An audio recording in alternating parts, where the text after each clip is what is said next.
Have you ever been in love with your friend's partner? I'm standing at my best friend's engagement party watching her fiancé give this beautiful speech about how she's a soulmate, and he looks directly at me when he says, "And I'm grateful for the friends who brought us together." And I have to smile and clap while dying inside because I've been in love with him since the day I introduced them 2 years ago, and nobody can ever know. The thing is, I met Ryan at a coffee shop last spring when I was studying for finals, and we talked for 3 hours about everything from music to philosophy, and I felt this connection I'd never felt before, but I was too scared to ask for his number, so I just hoped I'd run into him again. And then 2 weeks later my best friend Sophie asked if I knew any single guys, and I thought of Ryan immediately. I remember setting them up at that group hangout thinking maybe if he met her and wasn't interested then I'd have my chance. But I watched them talk all night and saw the same spark in his eyes that I felt in that coffee shop, and Sophie called me the next morning saying, "Oh my God, I think I met the one."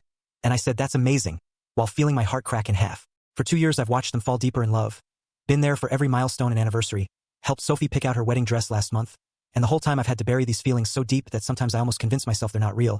But then Ryan laughs at one of my jokes or touches my shoulder when we're talking in a group, and I remember why I can't date anyone else because nobody compares to him. Sophie pulls me aside during the party and says, "I'm so lucky to have you in my life, you're the sister I never had."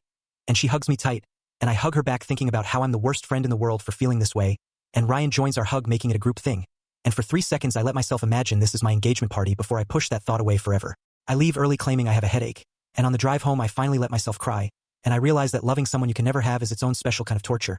But watching them be happy with your best friend is somehow both the most painful and most selfless thing I've ever done. And tomorrow I'll wake up and keep the secret locked away because some loves aren't meant to be spoken and some sacrifices are made in silence.